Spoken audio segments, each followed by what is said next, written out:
Hey, what's up, Pool Chasers? Thank you for joining us today on episode 28 of the Pool Chasers podcast. Today we have James Burns of Doc Dean Pools joining us. We are excited for this episode and we hope you guys enjoy it.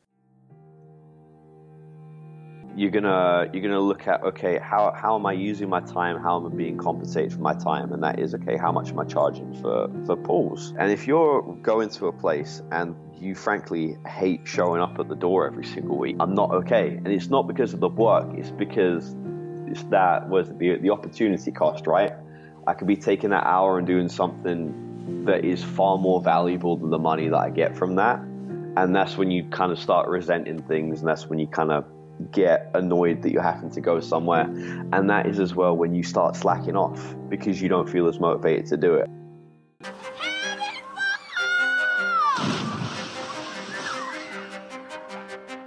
Welcome to your go-to podcast for the pool and spa industry. My name is Tyler Rasmussen. And my name is Greg Villafania. And this is the Pool Chasers Podcast. Well, thank you so much for joining us today, James. First off, congratulations on making the cover of Pool Pro magazine. How does it feel for you and your family to be featured on the magazine? It was super cool, to be honest. I saw you guys on there on a previous issue. And I was like, oh, that'd be super cool. It'd be something that I'd love to do eventually. And then we got hit up by Pool Pro. It was just a super cool experience getting to do it. That's awesome, man. So, we read your article in Pool Pro magazine. It was really good. We've been watching you on Instagram for a while, YouTube, all that good stuff. And we can definitely tell that you're extremely passionate about providing value to the customer, the pool industry, and all that good stuff. And we know you're investing a lot of time towards social media. And, that's kind of the way to go these days, the way a lot of businesses are having to market their business. And we're going to jump into all of that. But can you talk to us a little bit about, your family's early life in England and how things got to where they are today? Yeah, sure. So back in the UK, my mother was a sales rep for a makeup manufacturer.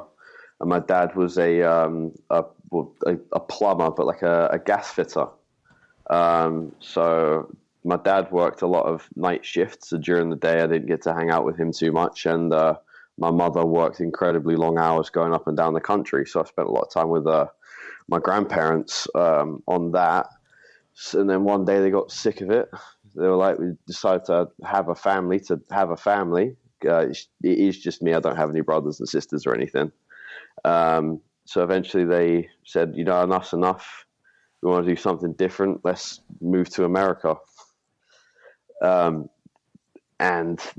I've been here ever since. That was when I was 10. We actually moved here the week of my 10th birthday. Oh, wow. Yeah. So it was. So you've been out here for a while. How old are you now? 23. 23? Okay. So you're still very young. Yeah. It's the beard makes me look a whole lot older than I actually am. And the accent as well. Yeah. Right. Thank you. I've had the beard since like 2016. Oh, really? You've been growing it that long? I keep it trimmed up, but I've had a beard since 2016. It got pretty wild towards the end of this summer. I'd stopped doing anything. I looked full-blown homeless, and then I decided, I talk to too many people to continue to look like this. I need to clean myself up a little bit. Yeah, especially being in people's backyards. They don't, Yeah. You don't want them to mistake you for a homeless person. Well, we're pretty good about like coming and saying hi to people, but people are definitely disarmed by a bearded man with a British accent coming and talking to them. They're like, who on earth are you?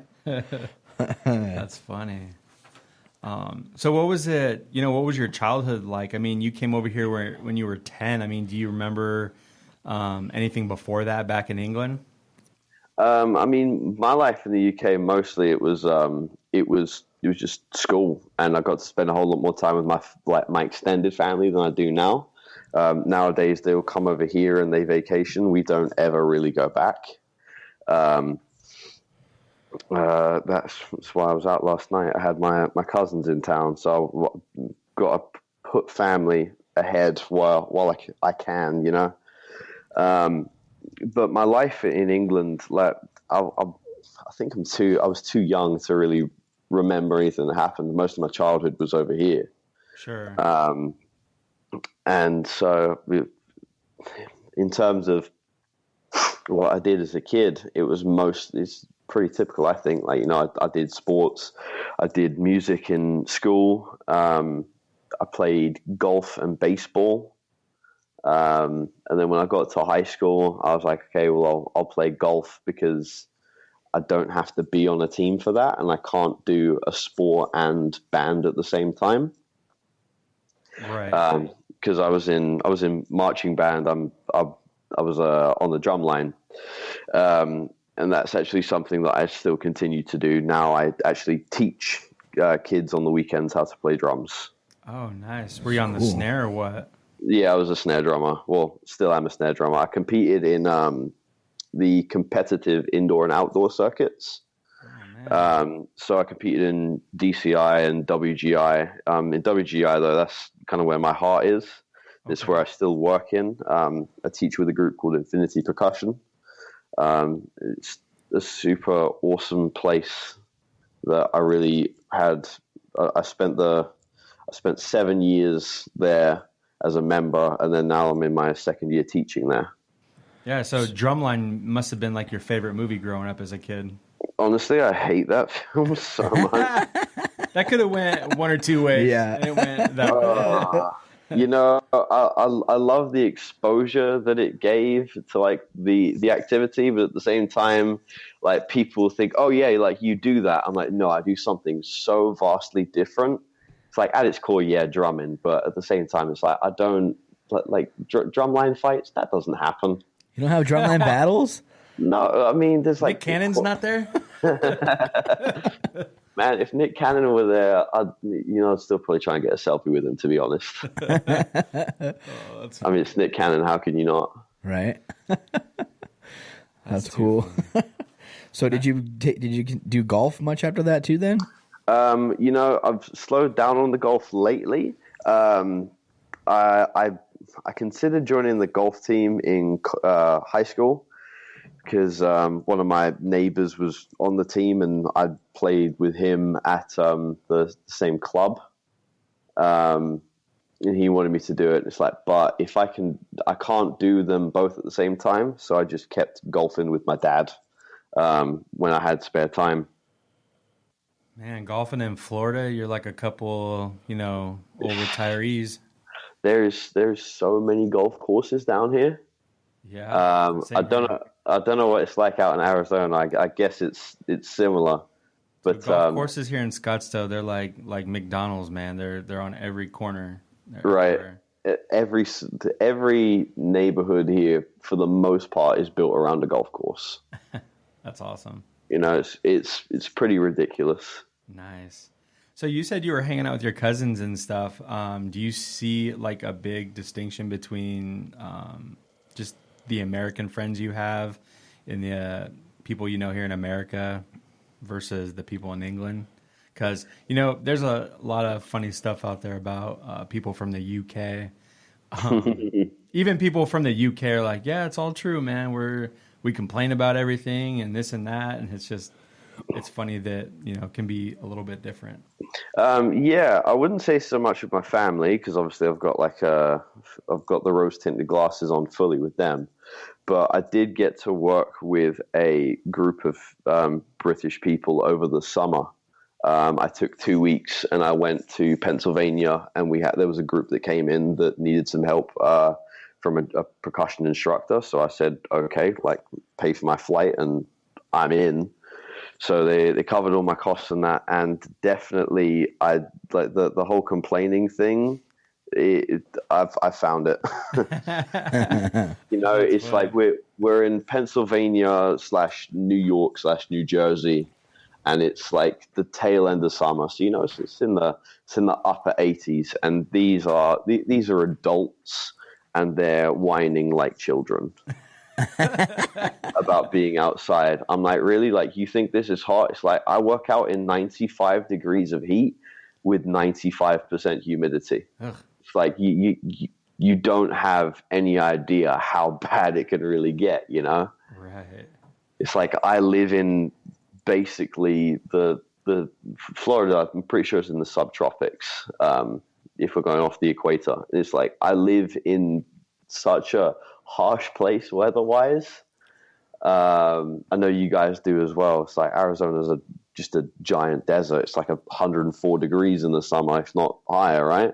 Dude, it feels like the sun is literally like the next state over. It gets so hot here in the summertime. Because this morning it's probably 50, 55 degrees, and it blows my mind that it could possibly get that cold here because it gets so freaking hot in the summertime. I think it was like 41 degrees this morning. It's a little cold out here, but yeah, we get up to, I mean, I've seen it 120 in the summertime, so it definitely, but yeah, we have much less humidity than you, so it kind of evens out a little bit, I think. But I'll take the dry heat all day over that humidity. Humidity's nasty.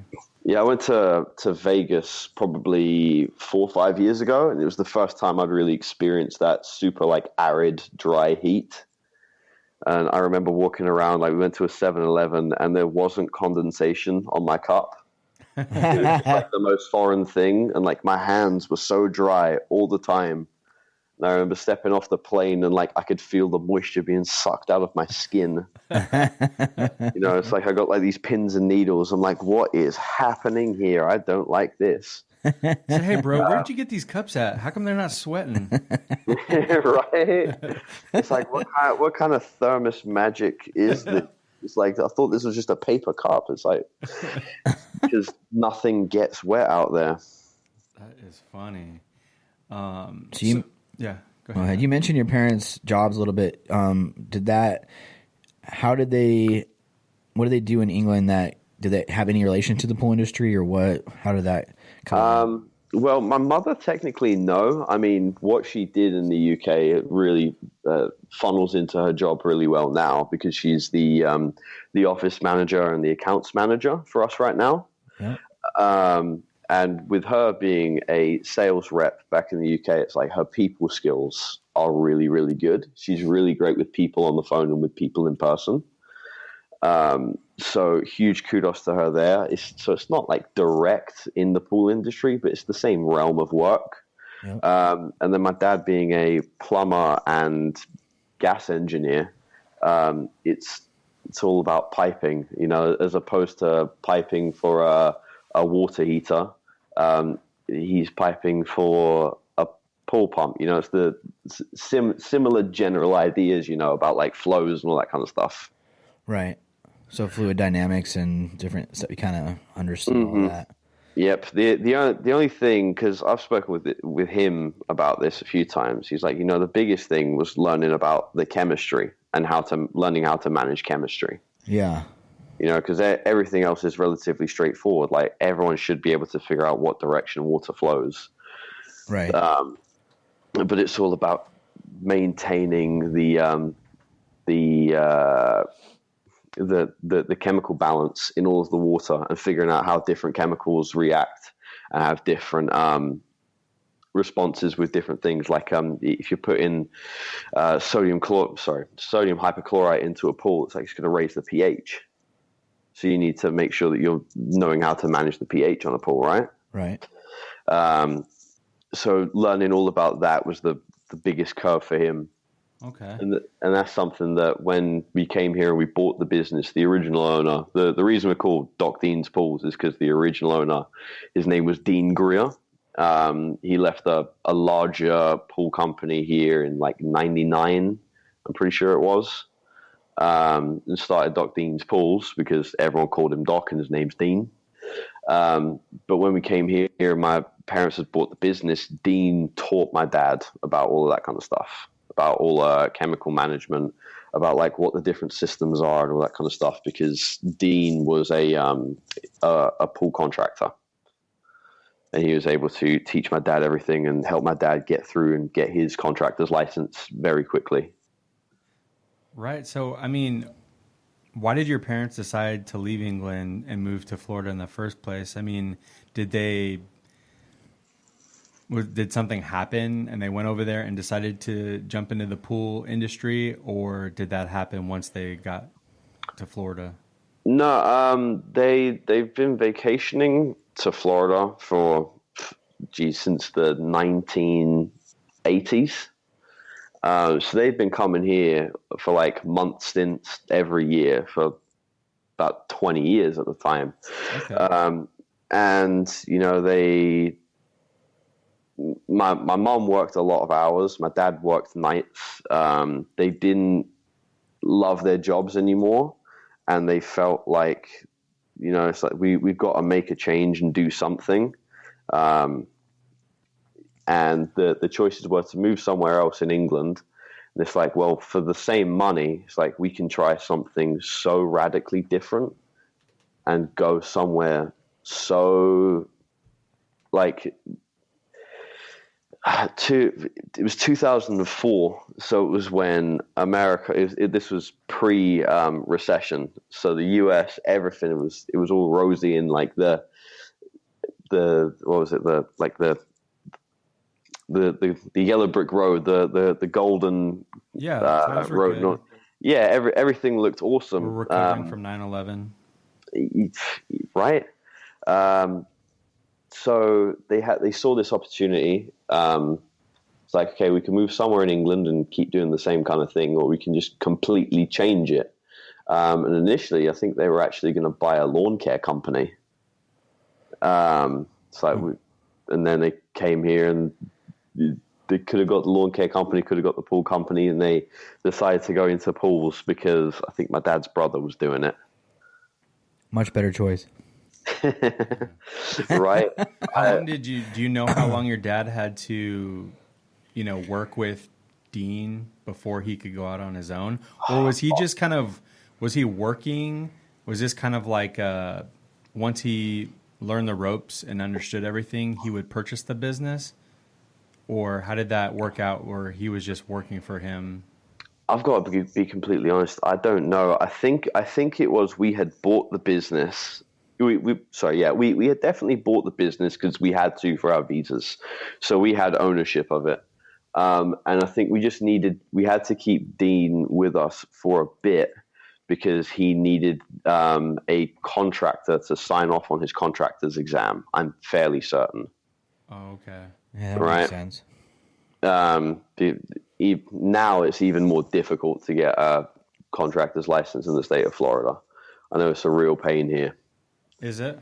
Yeah, there's a lot of guys out there that are trying to, but it's like the years of work that you got to do under a contractor or as like the contractor's main person, you know, it's more and more difficult than it used to be.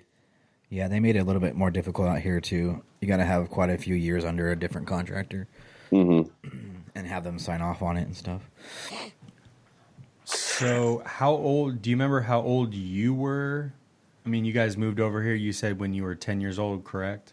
Mm-hmm. How old were you when they were fully submerged in the pool business? As soon as we got here, they were running the company full time.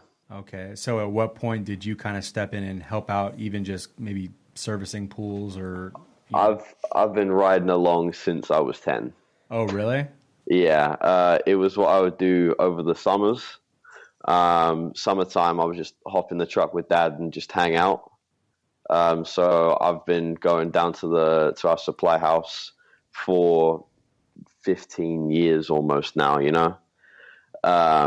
It's like one of the boys in there, Steve, he just got married a month ago, and this guy watched me grow up from like 15, 14 years of age to now, and he invited me to his wedding. Oh, wow. You know? That's super cool. Yeah. You know, so I've been around for a long, long time.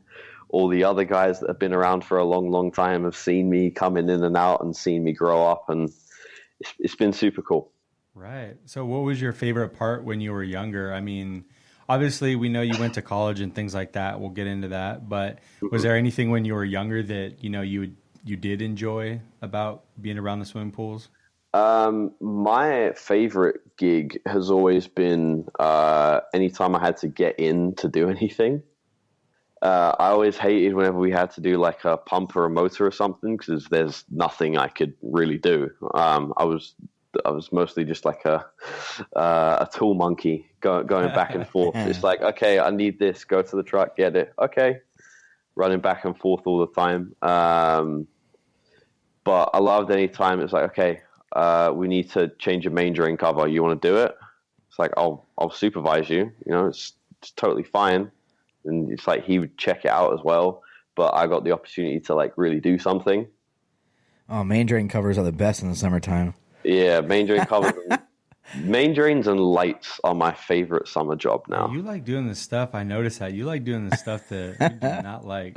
Because you talk about like not draining the pool to change out the lights and stuff like that, which you should do. If the water doesn't need to be swapped out, you should definitely do it without draining the pool. But it's funny that you're always talking about it and it's no problem for you. They must build pools a little bit differently out there because they are a pain in the ass. Pool lights are here.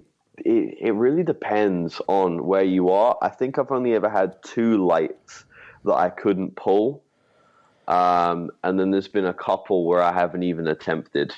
The ones that I haven't attempted is because whoever replastered it decided not to take the light out when they did. And they plastered over the metal rim on the outside. Yep. So there's just like a piece of glass on the wall. And I'm like, I can totally pull this out for you if you want. It's like, but you're going to have to replaster your pool because I don't know how far back this thing's going to peel. Right. You know, and invariably people are like, well, I just spent like, I don't know, $3,000-$4,000 on it. And I don't want to do that. I'm like, well, you kind of been let down here, you know? Yeah. See, that's the problem. You only spent $3,000 or $4,000. Should have spent a little bit more to do it right.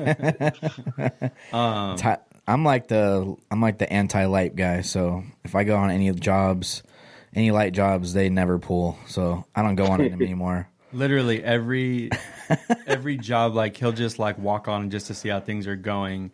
Brand new light does not turn on. Brand new light. Something happens every single time. Yep. Never fails. Bad juju.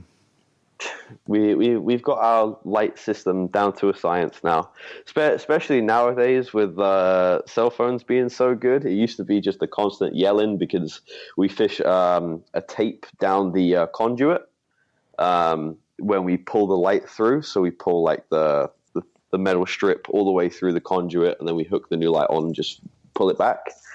It used to be just a constant system of like, okay, push, okay, pull, back to you, to me, to you. Now with phones, it's like, hey, what's happening back there? Right. That definitely helps. Need like one of those Velcro dispatch walkie-talkies, like the cops. That'd be awesome. So, I mean, you're, helping out with some repairs, cleaning pools, doing it in the summer times, different things like that. At what point in time did you decide to help out with the company's marketing efforts? Because it seems like things were real good, kind of have more of a mom and pop feel in the very, very beginning, those early years. And, you went to college, correct? Yes. Okay. And do you go to college like there in Florida, somewhere local? Yeah, I went to Valencia College. And I was going to be transferring to UCF, and that's actually how I got started in the business. Obviously, because I'm an immigrant, they wanted to charge me out-of-state tuition because I had some weird things going on with my visa at the time when I was transferring. And I was like, okay, well, your in-state is like $300 a credit hour, which is expensive. It's 3 times what I used to pay. It's like, what's out of state? And they were like, oh yeah, it's like something like $900 and something an hour. And I'm like, I don't have 55 grand to go to school, Yeah. I've done a lot of extra stuff while I was at Valencia. So your ideal job before you're doing what you're doing now, like what would it have been? No, it would have been getting my master's degree in sports psychology, okay, or a PhD, depending on whatever I wanted to do, whether I wanted to do research or do something more applied. And I wanted to go out and work with athletic groups and work with kids, whether they be, like European soccer teams that have kids from like 4, 5, 6 years of age, whether I go and like work with those kids and those coaches, or whether I go and work with like high school football teams, and work with those coaches, or work with track and field athletes, or whether I work with like golfers in college or anything like that. Like that's what I wanted to go and do. It gives a lot of room for like travel and working with a whole lot of different people, which I really, really like. I cannot fathom the idea of going to the same place for work for a 9 to 5 every single day. It's kind of what I like about my job now. I get to make something new happen every single day. I get to be out and about and do things and make stuff happen every day. And that's super awesome for me. Right. So at what point did you decide to really be full-time with your parents and, Doc Dean's Pools? It happened a year ago, I want to say. Oh, wow. So it was pretty recent. Yeah, it would have been, I think it was the end of last summer after we had the hurricane come through. Yeah. How bad was that when that hurricane came through Florida? We've since moved, but the hurricane, it put holes in the roof. It wrecked some doors. We had some water get in the front door. The ceiling in the garage all came down. It was rough, and we're in Orlando, so we didn't even get the brunt of it. Yeah, Florida's got to be a little bit scary to live sometimes, for sure. That stuff rolls in. Yeah. Most people are really good. We all know how to prepare for it by now. The people that always have problems are people that come here from other places and get hit quick. Yep. They don't get that first summer of being told, like, okay, you need to prepare and this is how you do it. They come down and the hurricane comes and they didn't know to like stock up on sandbags and go buy water and fill the bathtub with water, because if you get hit and the water goes out, it's like, well, how are you going to flush the toilet? Right. Or it's knowing that you need to have either a generator or you need charcoal and a grill, because if power goes out, how are you going to turn on your stove? So then how are you going to eat? After the hurricane last year, I think we were up without power for like 3 days. It's like I had to go shower at the gym. Oh, wow. It's like I would go to the gym, have a workout, and then be like, okay, I need to shower here now, which I didn't really like, to be honest. I did enough time in shower shoes. I don't want to do them ever again. Makes sense. I think it's interesting you called it English soccer. Do you call it soccer? Or, because you guys call it football over there, right? Yeah, we do. Is that because you grew up here and you were just saying it for us, or? I was saying it for you guys. Got a pander to the audience. What's your team? My team is Tottenham Hotspur. It's not been a good weekend. No, that's a little rough. That's cool. That is my team in the UK. For some people, it's a pastime. For me, it is a lifetime. So, are you a big David Beckham fan? I actually do have a signed shirt from David Beckham from the 1999 Champions League final. Wow. Yeah. A game worn one? No, it's a replica. Okay. But my dad was actually good friends with David's dad back in England, strangely enough. No way. That's pretty cool. Yeah. Because David's dad, if memory serves, he fitted out like commercial kitchens and commercial kitchen equipment. And I think my dad, being like a gas engineer, was like, okay, I can do this for you. And just over years and years and years got to know each other. And my dad remembers when David was like on loan as a young kid at Manchester United. And apparently the David Beckham, when he was a young kid, was like in tears when he got sent away from Manchester United, because he was like, they don't want me, they don't think I'm good enough, and it's like, no, they're seeing how you react to this test. And the kid was like, oh, okay. And then he just wrecked whatever league he was in, came back to Manchester United, and the rest is history, obviously. Just started knocking like half field goals and shit. Apparently his nickname when he was a kid was Hollywood. Because he would always play Hollywood passes. You know? I grew up a big Manchester United fan because of him. I had some friends that were their grandparents were from England and stuff, so I used to hang out at their house a lot, and they used to have that channel on like nonstop. So I grew up a big David Beckham fan and Manchester United fan. David Beckham is one cool freaking dude. That dude's nailing it. Got it. So probably hard for you to talk about Manchester United as a Tottenham fan.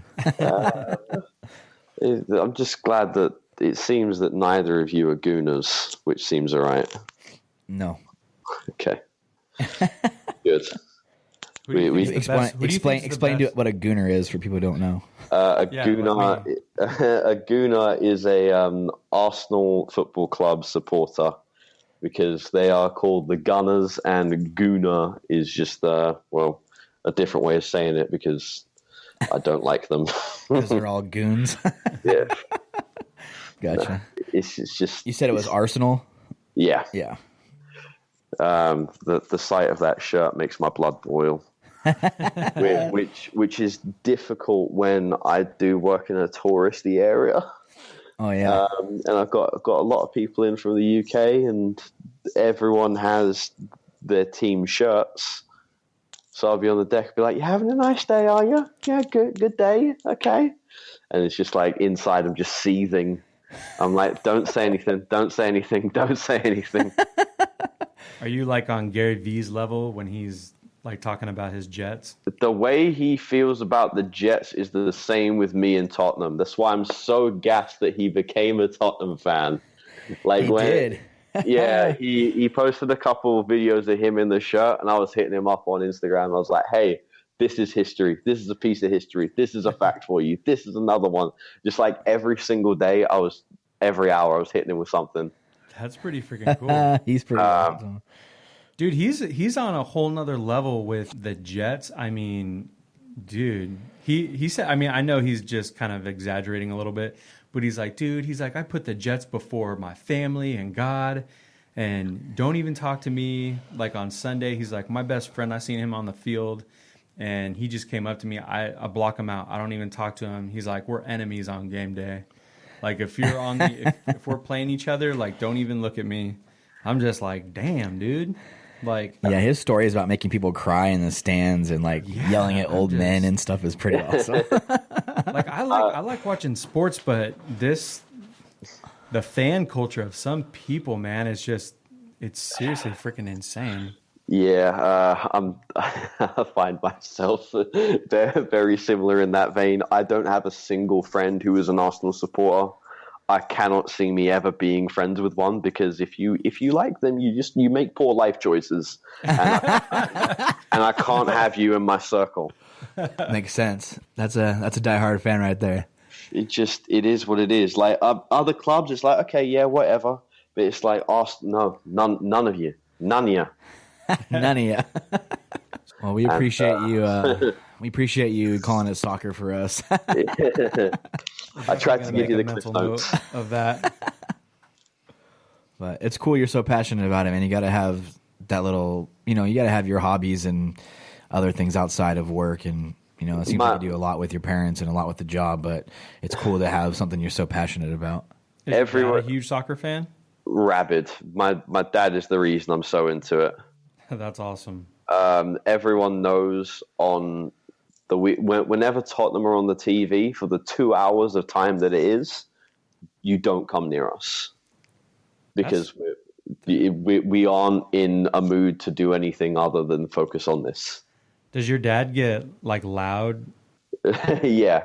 Luckily, the house we're in now, we only moved in here a couple months ago. We've got all double paned windows, so no one can hear anything. That's awesome. Just because I see your dad when you're doing, selfie mode videos and different things like that, your dad seems a little bit more reserved, which we definitely understand that. Yeah. Some of that stuff, but it's funny to think of him just like being out of control, when his soccer team scores a goal or something. I'm trying to get him in front of the camera a little bit more, purely because I think he's just fantastic at what he does. And I feel he needs to be put on a little bit. Yeah, definitely. So as everybody knows, you guys were actually on the cover of Pool Pro magazine. You want to talk to us a little bit about that experience? Because I know since we were able to do it, we were kind of scrambling a little bit, trying to figure out, what pools we were going to do our photo shoot by and just kind of how the whole entire thing was going to go. And I actually remember we were, because it was with Red Rock Contractors Pool, Rick was so nice to let us shoot at that pool that we were trying to we were messing with the equipment the whole time, trying to make sure that the waterfalls were going and the slide water feature was going, and we were just trying to make everything kind of go the way we wanted it to. So and all the quick cleans were set for 15 minutes. We had to keep going back and hitting them. What the heck? We didn't want to reset all the pumps, so we kept going back and pushing that button. Yeah, a bunch of times. So how was that process for you? Like the whole kind of just getting ready for Pool Pro magazine? It was super, super cool. It was kind of wild because I saw you guys would get featured, and I saw you guys posting about it all the time. I was like, oh, that'd be awesome. I'd love to get us in that at some point.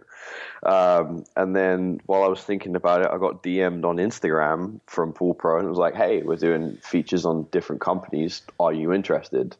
I'm like, hell yeah, I'm interested. It's like that'd be awesome. So from there, it was just setting up emails, and we did a phone call interview that went on for probably 35, 45 minutes. That was super cool. You can read about it on the Pool Pro website, or if you're fortunate enough to still have a print copy, I'll mail one to you because I've got about 1,000 of them. Trust me, I've got plenty to send to my grandma. That's awesome. But beyond that, when they hit me up and was like, "Yeah, we need to do a photo shoot," I'm like, "Okay." I already knew the place that I wanted to go because, like you guys are saying, you guys had that one in mind. It's like, okay, it's got water slides, it's got features, it's got all of this. It's a client that we've had for at least 10 years, and the man's fantastic, and he was kind enough to let us use his pool, and it's got a grotto on it. It's got water features, lazy river, the whole thing, and that's where our photo shoot was. And it was super cool to just kind of do a shoot that's like, hey, this is us at work. It was wild. I got to bring my mum and dad out. And they were both like, this man's taking pictures of us at work. I'm like, trust me, it's cool. It'll work. It'll work. I was going to say, how did they react after the magazine was released? They've been super supportive of everything that we've been trying to do in terms of social media. And getting something like this for them, I think, was like, we're actually doing something. We're getting really noticed because it's a big magazine. It's a publication like this in the industry that people read, and just it's sitting at most supply houses, Yeah, that's awesome.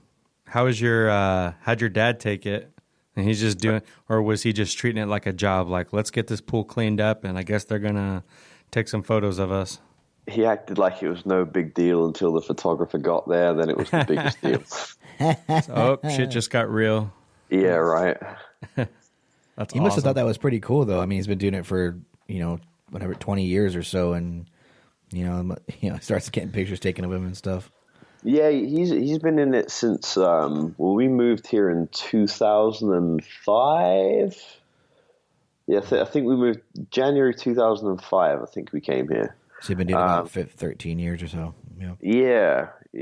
So he's been at it for a long time, and back in the UK, he was a plumber anyway, so he's used to dealing with similar types of equipment just inside of houses instead of on pool equipment,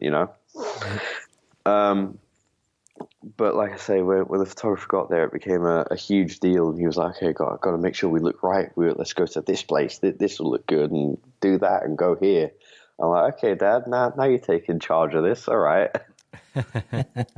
Was it nice for you for a change to be on the other side of the camera, to not have to coordinate and just kind of do so much on that side of it? Yes and no, because I would see things and be like, oh, well, I would want to do like this. It's like, but our camera guy, it was like, I think it's Chris Hernandez Photography. He posts on Instagram all the time. Like he just, everyone has their own different kind of workflows, and he got to all the shots that I would have wanted anyway, and the guy was fantastic. That's cool. It was like maybe like a local photographer. Yeah. He's actually around my age, I do believe. And he was at UCF, and I know one of his goals was to get featured in a magazine. And like, I'm really happy that I got the opportunity to help him realize a dream by shooting a magazine as well as us being in one, you know? Yeah, most definitely. That's awesome. The ability for us to help each other was fantastic, and I'm really glad I got to work with him. Cool. Very good. Yeah, it was a fun experience for us as well. You know, it's kind of a once in a lifetime thing, so definitely cool for you guys. We're excited for you guys. We'll kind of jump into another question here. Can you maybe kind of just talk more about the pool service side of your company? You know, what's it like, you know, in a day in the life with Doc Dean Pools? Yeah. You know, typically we try and get out as early as we can. It's summertime. It's brutal because as I'm sure you guys know, in Arizona, like midday comes by and you got no shade, and it's 104, probably even higher for you guys, and it's just bearing down on you. So you try and get out as early as you can to try and beat as much of the heat. Right now, that's not so much a problem. It's mostly about losing light right now. But typically it'll be like, get up, have some breakfast, and get straight to the trucks. We keep the trucks either at the house. We need to know, what's a good breakfast? What do you eat for breakfast? My number one breakfast, I'll tell you exactly what it is. What's the secret? The secret is you need a cast iron skillet for one. Okay. You do 4 pieces of bacon. You do 6 egg whites. You do 3 whole eggs and 2 pieces of toast. Damn, that sounds amazing. That's your go-to? That's my go-to. How many mornings do you, like, when you have to go to work, do you make that? Well, depending on what time I get out, it's usually 3. Wow, that's impressive to cook all that before you go to work. Yeah, well, you can get it done in 15 minutes. You can get it all cooking. You can get it eaten in about 25, 35 minutes. That's awesome. Got to do better about breakfast. That's an important meal. Oh, yeah. We all know that feeling where you get out the door a little bit late and then you just go to McDonald's and then you feel like trash for the rest of the day. Oh, yeah. Yeah. Screw that. Anyway. So what's next? Yeah. Usually we keep the trucks at the house. Right now we just moved, so we have the ability to keep them at our house again. And we keep one of our repair vehicles at the lockup, but it'll be get in the truck and head on down. We work from all the way from like Claremont and like, well, you guys would know, we work from Orlando all the way down to St. Cloud, which is a fairly large area spanning 2 counties in Florida. There's a lot of friggin' people that live here now, a lot more than it was 10 years ago. So the beginning of our week for me is usually going down to Kissimmee and St. Cloud and working with some of our older clients that we've had since like the business was made down there. And then later in the week, I'll be up more towards Winter Garden, Windermere area where we live. But typically for me, it's just cleaning pools all day long. I do my best to get through 15 to 20 a day. If I can crush 20, I've had a fantastic day. But it really is just servicing. Summertime, it's usually having to go to the supply house most mornings because we're burning through chemical like it's nothing. we get such torrential downpours in the summertime that chlorine levels just drop out on a weekly basis, whether you're doing liquid bleach, whether you're using cal hypo, whether you're using trichlor, whether you're using stabilized sticks, where no matter what you're using, a lot of the pools tend to drop out because they get a lot of use and there's a lot of rain. And we lose a lot of water as well during a lot of rain because people have to bring the water level down because it's going past their bull noses.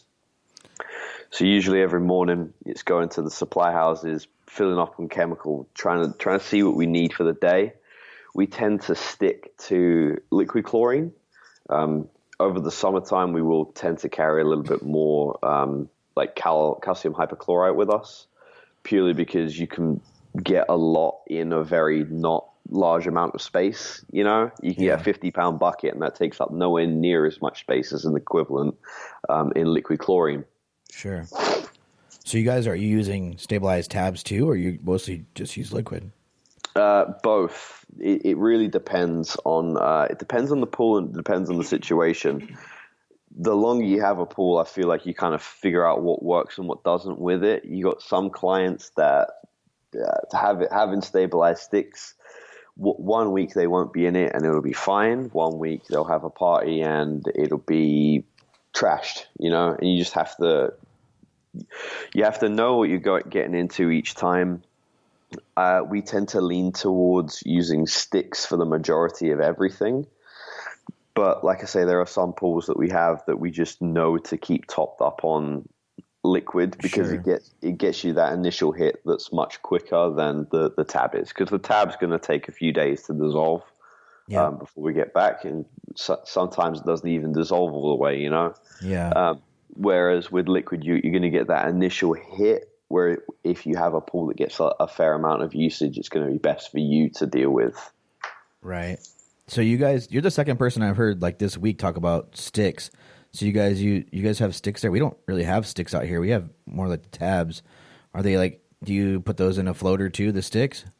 When you say tabs, you're talking about like cylinders, right? Like they're just flat discs pretty much. Yeah. They are pretty much the same thing. I think they're like 1 pound of, I'm not going to try and butcher it, but it's trichlor.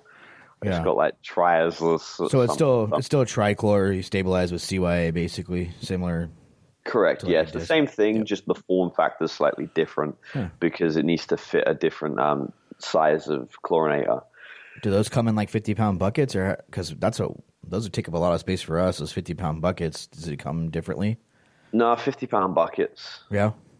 Yeah, our trucks are absolutely packed with stuff. We carry a coffin filled with things like 12 jugs of liquid. Usually it's like a giant like. I don't know the technical term like for dead people. That's how I feel at the end of the day in the summer. Put me in it. No, it's just like the giant orange box that you put in the back of the truck that stops chlorine from leaking all over the place. Oh, okay, yep. So we have one of those in the back of the trucks that has normally 12 jugs, and each jug is 2.5 gallons. Then we carry a 50-pound bucket of sticks, a 50-pound bucket of stabilizer, 50-pound bucket of calcium hypochlorite in the summertime, usually 25 pounds of DE, usually 25 pounds of sodium bicarbonate. Nice. I think you have to DM us a picture of those sticks because I don't think I've ever seen them. It'd be cool. Check out the differences. It's crazy how much different, our areas are and what's popular and what people use, and so many different aspects of this industry. So can you tell us maybe like what's one of your more difficult pools you take care of? I'll tell you about the most difficult one. It's one that we got just fairly recently, actually. It's this gorgeous pool that's got a spa completely separate from it. Like the water from the pool and the spa don't intermix whatsoever. The pool itself is probably 45 feet long, maybe 50, and probably about 15 feet wide. And at one end of the pool, on a short end, because the way it's built like a rectangle, like going away from the back of the house. Mm-hmm. On the short end, on the far side, it spills over like a waterfall on a negative edge into another trough, which then water gets pulled from there as well and goes gets filtered. This pool has been an absolute nightmare because it leaks, and we showed up. It's got, I think this one has 5 heaters and 10 pumps, and over the years, everything's been chopped and changed and updated and upgraded, and it's got all these variable speed motors on it. And don't get me wrong, I love variable speed. I think they're fantastic when a pool is designed for them, because obviously if you try and stick, a variable speed motor on its lowest speed and you have 1.5-inch pipe, there's nothing going to be happening. It's all about the dynamics with some of that. You can only draw so much water, and it's difficult sometimes to kind of make those upgrades later. We talked about that with J-Max and Jeremy a little bit about you can only do so much with what you currently have. Exactly, like this pool, it also has a negative edge on the sides where it goes into like a small gutter. So basically, the pool fills up and lightly spills over into this gutter, and then it like torrents over this waterfall.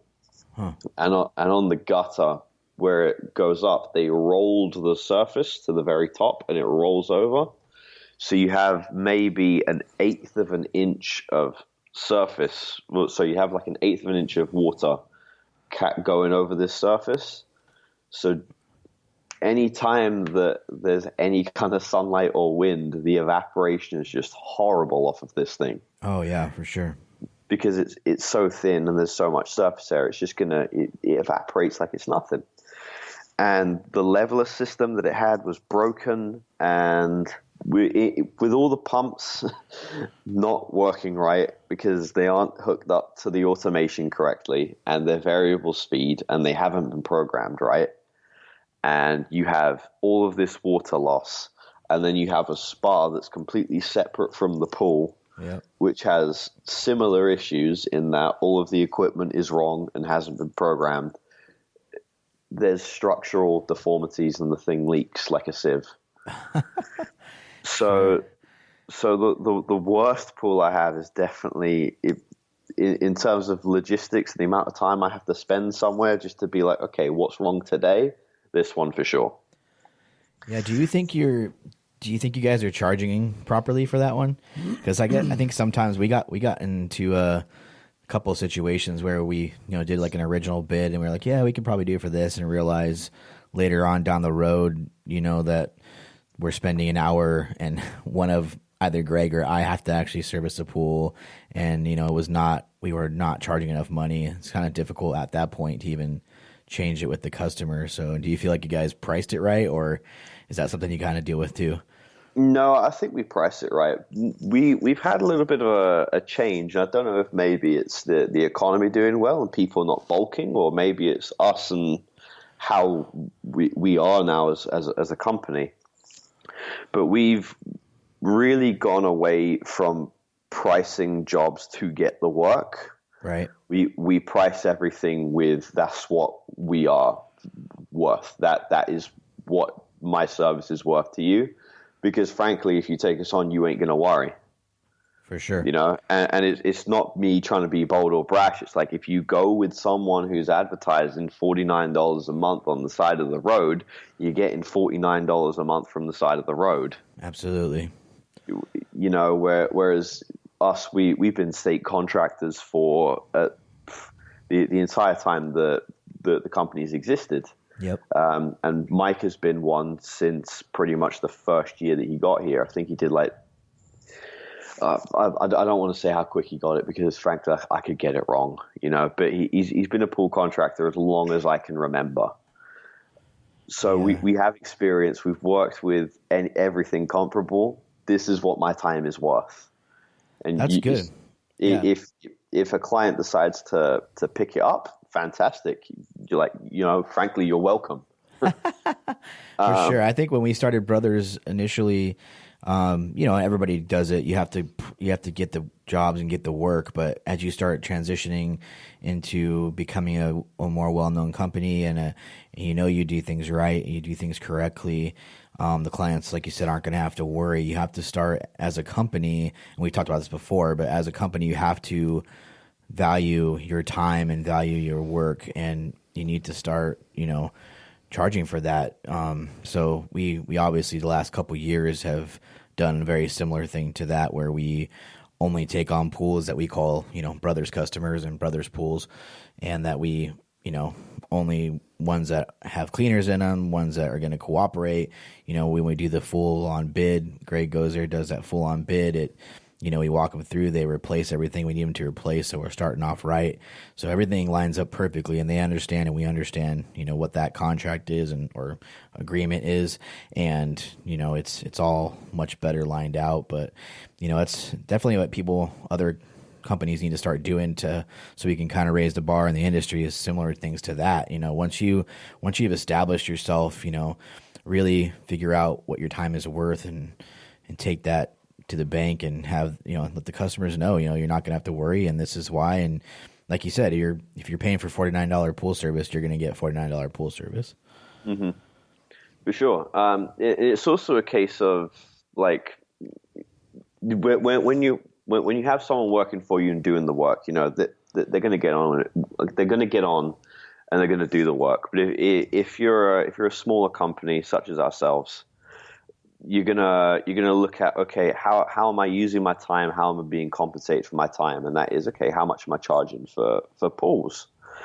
Predominantly, how much am I charging for pools? How much am I getting? How much am I making? How much am I making off of a repair? How much am I charging? What are other people charging? All that kind of stuff. And if you're going to a place and you frankly hate showing up at the door every single week, and you hate it not because you're having to spend an hour there, because I will gladly spend an hour somewhere if I'm making $350 a month. Right. I will go to you an hour a day. An hour a day, once or twice a week. And if you're paying me $350, I'm fine with that. But if I'm going there for an hour a day and I'm breaking my back and I'm getting $75 a month, well then I'm not okay. And it's not because of the work, it's because it's the opportunity cost, right? I could be taking that hour and doing something that is far more valuable than the money that I get from that. And that's when you kind of start resenting things, and that's when you kind of get annoyed that you're having to go somewhere. And that is as well when you start slacking off because you don't feel as motivated to do it. And I'm not saying money's the be all end all, but at the end of the day, businesses are in business to make money. Yeah, most definitely. And how do you bid swimming pools before you take them on for service and kind of just go through a whole entire evaluation so that you can kind of judge how much time you'd be spending there every week? Every single time. We do not blind bid on a single piece of work that we do. What does that process kind of look like? I mean, you don't have to give out all your secrets, but just kind of curious because I know ours is pretty in depth, or maybe not. I don't know. I haven't really heard too many people's bid processes because there's still quite a few that, they just get a few other questions answered over the phone and they kind of can just quote them. But what does your process look like for that? Well, initially it's like, so get phone call. Okay, need pool looked at. Okay, how much does it cost? Can't tell you. Need to come check it out. Cool. What works for you? You set up an appointment. And I think setting up an appointment really helps people, because when you get something over the phone, it's just like an anonymous person, it's the facade of the company. Whereas, if I'm showing up on Tuesday to Miss Jones, hi Miss Jones, how you doing today? Come to take a look at your pool. I go and talk with the client about it. And to be honest, when you meet someone at their home, they want to tell you everything for the most part. Yeah, that seems to be a very important ingredient, is actually having them be there, because you can really get your point across, because there's so many things that can't be done over the phone or through email, things that you find that need to be fixed, or just kind of explain the pricing on, services. Yeah, for sure. Having a fantastically built website is always important in today's day and age. If you don't have a mobile if you don't have a mobile optimized website, you really need to get that going, because I think it's like 60% of search now is happening over mobile. Yeah, that is definitely a must.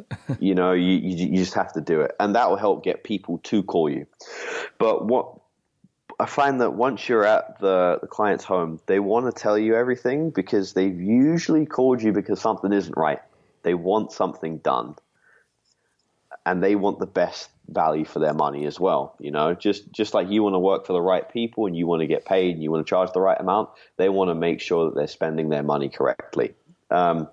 So it'll be show up, talk with them, be like, okay, what are you thinking? What do you want? You know, because if you want me to just come around and like adjust the chemical, that's not something we do. We don't do chemical only service anymore. It became more of a headache than it was worth to us. That's because the client doesn't do what they say they're going to do. Same here. Exactly. You know, we stopped doing that. We stopped doing like basket only service. We don't have any interest in it. It's like we're going to take care of everything or nothing. And that's just how it is. So we go through, we talk with them. It's like, okay, how's the pool? Have you had any problems recently? Have you ever had a pool service company before? What's the equipment like? Does the equipment work? Does it not work? And while we're asking all these questions, we're going over these things. So we'll be out by the equipment and be like, does all the equipment work? We're flipping switches, turning everything off and on, checking actuators if they have them, pulling the filter just to take a look at the filter, you know, or if it's a DE filter, taking a look at the pressure gauge, seeing the flow, seeing if there's flow issues or anything like that. Then we test the water chemistry invariably to be like, okay, how's the chemistry looking? Because if we roll up to a place that's got you know, like cyanuric acid at 300 parts per million and chlorine at 15 and calcium hardness of like 1500. So, okay, we need to do something about this, you know. But before we can just jump into regular service, we need to jump in and figure out what these issues are. Because, like, did you just have this pool replastered? Is that why suddenly things are out of whack? Because if so, then we really need to correct your chemistry. You know, right? All of these things. And you just start kind of tallying up things that might need to be replaced. You know, you got O-rings, baskets. Maybe it needs a filter cleaned. You just kind of start tallying this stuff up if these things haven't been done. Yeah, things that need to be repaired, we definitely write down, and we do it in a super low-tech way. We just write it into the notes app on our phone.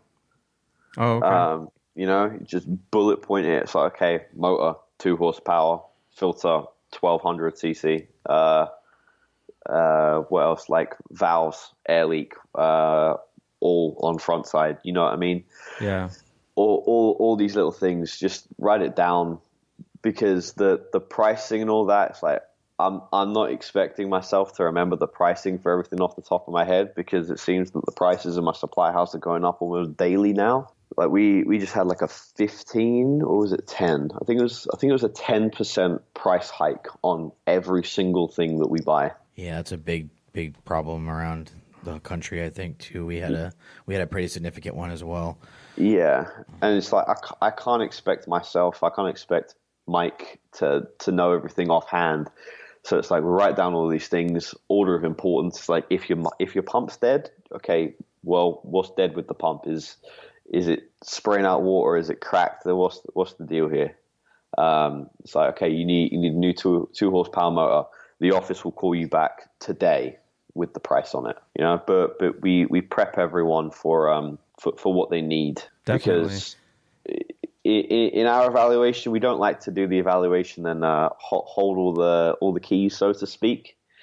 Because when you do that, I think, you know, if you were to get your AC fixed, and you had, you know, an air conditioning person come by and tell you, it's like, oh, it's wrong. And you ask, oh, what's wrong? And they say, oh, I can't tell you till you hire me. I think that's a bit ridiculous. Yeah. It's like, well, if you can't tell me, it's like, I'm not going to friggin' trust you to do it, you know, because you're shady, frankly. And it's like the evaluation, it takes time out of my day. But by telling the client what's wrong, I think it increases the success rate on getting it done so much more drastically than not telling them. that it's more valuable to tell them. Right.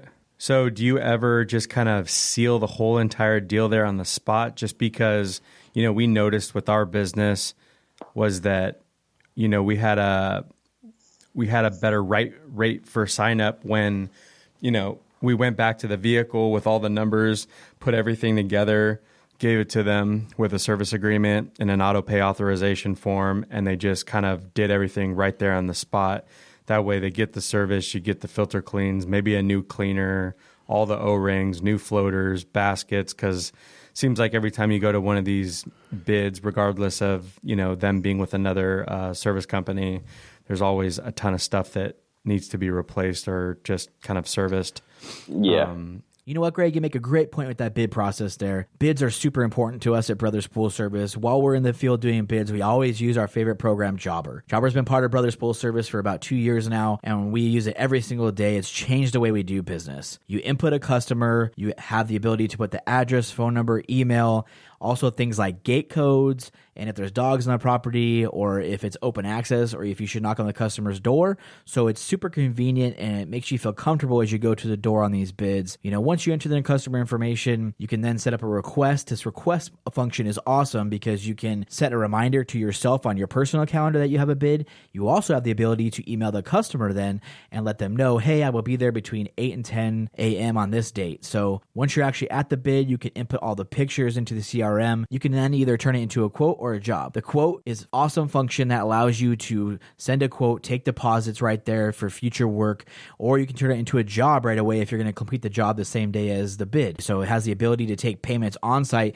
get you paid that day, so there's no money chasing. We don't like chasing money. You guys don't like chasing money, and it's the best way to get paid on time. If you want to try Jobber out, you can go to getjobber.com/poolchasers. That's getjobber.com/poolchasers. You can get 20% off your first 6 months and a 14-day trial. So take advantage of that while you can. Try it out. We promise you guys won't be disappointed. So what is usually your follow-up process? Is it usually an email or a phone call?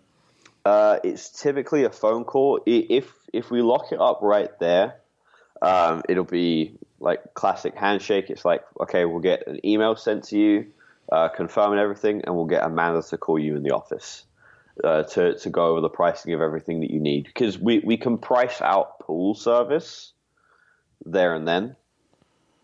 We can look and be like, okay, this is what it will cost to clean the pool, provided you get these repairs done. It's like, and if you don't get the repairs done, it's like, well, either I can't take you on because your pump is dead and I don't have a single hope of getting it clean. Yeah. It's like, or if you have an outdoor pool and you need a one of those Polaris systems, and you just need it'd be an outdoor pool. They have a Polaris, but the car's broken. So, okay, well, if you get the car, it'll cost this much. If you don't, it's going to have to cost this much because my time increases by 45 minutes because you have 3 oak trees that go over this giant pool that's like 40,000 gallons, Right. So and what days do you, I know you probably said it, but what exact days do you service pools? Monday through Friday. Monday through Friday? Okay. Yeah. And then you just kind of strategize if you need to help out with the repairs and stuff. Because I was just trying to figure out, the videos that you do are pretty cool, even with the lights. I know, you've talked quite a bit about the lights, but I was just seeing kind of when you fit all that into the bids and, pool service, cleaning the pools and stuff. Right, yeah. So the majority of the repair work, I don't get anywhere near. That's usually all Mike, because I'm trying to do so much pool service to give him so much more time to do repairs. Sure. He's the one that's the contractor. I know technically I could do repairs, but I'd rather just leave it all to him.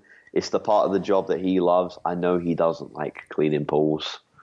He's very much a taskmaster, a puzzle solver. He likes getting into the equipment, which is why he desperately wanted to get his gas contractor's license so that he could get back into working with gas equipment. So for me, I don't actually work Mondays. Mondays is my one day off because I volunteer on the weekends. So Tuesday through Friday, I'm doing pools. I'm out there cleaning everything that I can. I'm usually getting through like 60 or 70, depending if I have to take some more work off of Mike. And then Mike is doing, I think, 40 to 50. Okay. Wow. So you're doing about 15 a day. Yeah, we crank through a fair amount.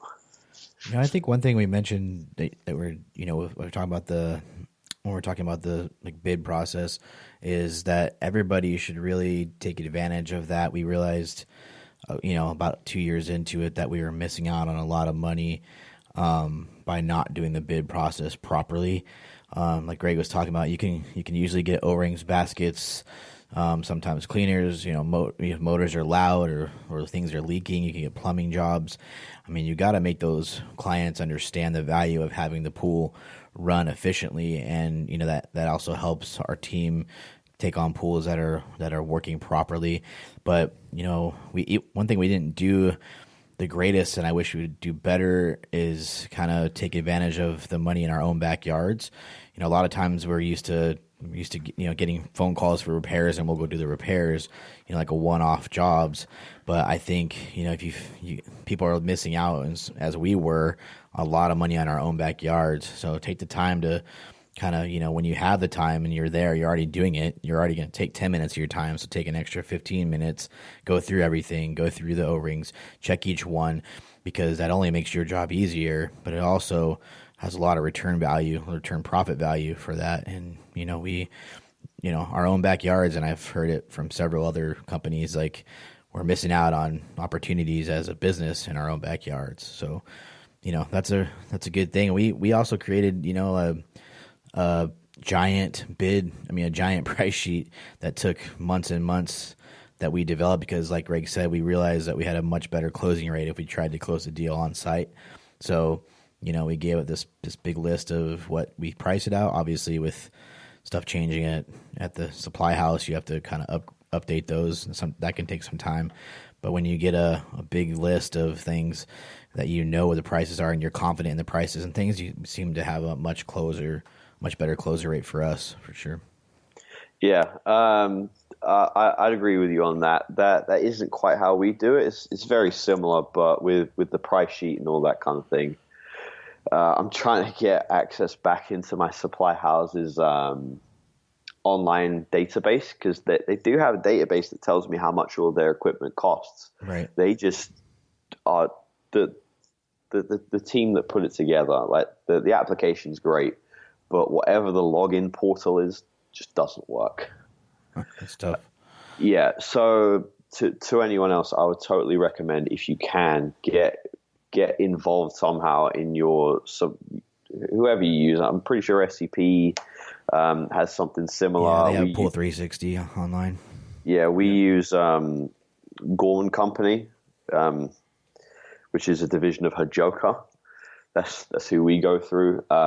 They use Supply Zone, I do believe it's called, and I've just had nothing but issues with it. And I've done so many phone calls to people trying to get me access, and it's all like, yeah, well, I'll do it tomorrow, or it's like, okay, I'll work on it. It's like, dude, you've been saying you'll work on it for 3 months now. I just want access, because I can't price anything without having to do a phone call. Yeah. But for us, if we can't price something on the spot, it will be a phone call like within a couple of hours. It has to be quick, because you have to get in while their mind's still on it. Yeah, I was just kind of saying what works for us too, but you're right. Everybody has their own process, and whatever you guys feel like your best closing rate is, that's awesome. Oh, believe me, I would rather be able to price everything on the spot. It's purely logistics of, okay, I can't tell someone $600, and it's like, oh yeah, we had a price increase on that. It's $550 for you to buy. Yeah, you don't want to miss out on money either, so totally get that for sure. Yeah, and the worst thing for me is to tell someone, yes, I'll do it for this, and then you find out new information, then you have to call them back and be like, okay, I can't actually do it for that. Yep, that sucks. Because, yeah. Especially with like the online presence now and reviews and things, is kind of like sometimes you got to evaluate whether or not calling them back is even worth it. Sometimes you'd rather just eat it and, not get the bad review. So that's definitely a hard balance. Yeah. So obviously we know you're huge into, the marketing and social media scene for the business. At what point in time did you decide to do that for Doc Dean's Pools? I mean, did you see kind of where the company was and you thought that you could kind of apply, kind of a social media presence to the business and it would grow? Yeah. What kind of sparked it was about a year ago. It's like I wasn't going to college at the time. So I was just kind of hanging out. I didn't like not doing anything. So I was like, you guys are working hard. Can I take something off of you? So initially I started doing like 2 days. And then while I was out, I was like, well, I like what I see like different companies doing, like not even in the pool industry. I didn't even know that there was like a community for this. I didn't know it existed. And I was like, well, I kind of want to like make stuff. I liked taking pictures and videos. Like I'd done some things with my friends before.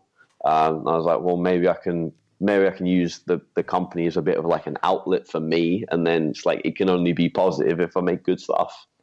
And I remember like putting stuff out on Instagram for the first time with like 0 followers and not knowing anything. It's like, I just threw up the Doc Dean's Pools account. I was like, okay, let's just start throwing stuff out and see what happens. And, people seem to like it. I had been listening to a little bit of Gary Vee, but then I got super deep into him. I listened to him pretty much every single day. I listen to him most days, yeah. But then I'm also a huge fan of dudes like Peter McKinnon and Casey Neistat, whom if you haven't checked out their filmmaking abilities, they are... Dude, he's world renowned. Oh yeah, Casey's awesome. That dude has changed the game, and his facility is out of freaking control. That dude's on a whole nother level. I don't even think he's human. I think he's from another planet, to be honest. I was one of the people that like watched his vlog from the beginning to the end when he first did it, and that was just me as like a person wanting to consume media online and wanting to be entertained. So I remember back when Casey was starting and doing everything like off of his cell phone and like, I think it was like a Canon S100 camera. I think it's the same one that he did bike lanes with. And it's like, it isn't about like all the gear and all the fancy stuff. It's like, can you deliver a story? Can you bring something to other people? And it's like, that's what made me keep on clicking on his video every single day.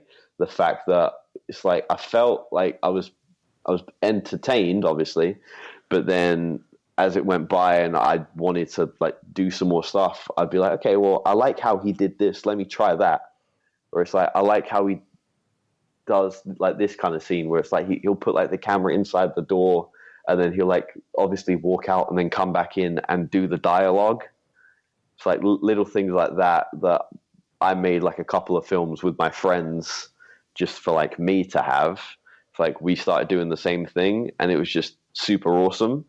And we kind of implemented that in some of the first videos that I did with Doc Dean's Pools. That's cool. So, I mean, a year ago, you had never done anything on Instagram or any other social platform, so you just kind of jumped right into this just because you were kind of inspired by some of these other things? Yeah, a year ago, I had no idea how to use editing software. I knew how to use iMovie.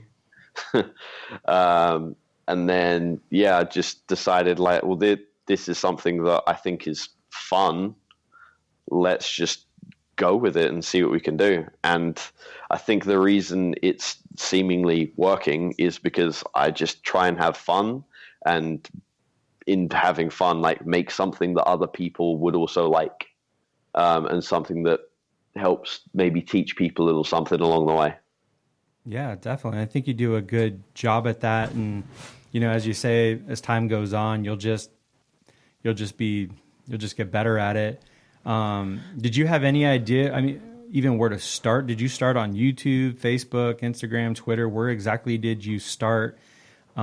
Because you did start with trying to promote your business, the company, right? Or were you just trying to have fun with it? Well, I guess it was initially it was because I was working with a guy who was rebuilding our website, and he was like SEO, SEM, SEO, SEM. I'm like, okay, how do I do that? He's like, well, you need to have your name on like a bunch of different web pages, and everything needs to redirect back to your web page. I'm like, okay. And he's like, how do I do that? He's like, well, it's like you need to be on YouTube, be active on like your Google reviews, all that kind of stuff. I'm like, okay. So I made like a 3-minute YouTube video on like how to replace the diaphragm on a Zodiac G3 cleaner, and it did okay. I think it's got like 1,000 views on it now. Oh, nice. That's like the first thing I did, and that was a year ago. And after that, I was like, okay, well, that's one thing. I'm like, well, then I guess we should do Instagram. And I'm like, well, Instagram, that's got like no video editing. That's super simple. It's like I just need to take a picture and make it look pretty. So then I did that, and initially I was using Snapseed to do everything all on my phone. I still didn't have a web or a laptop application for it. But yeah, about a year ago, and just kept on going and doing more and more and more. That's cool. And it's, it really is being resourceful. People don't understand that almost everything you need to know in growing your business is all online. There's a ton you can do just through YouTube. I mean, you talked about watching the Casey YouTube videos and stuff.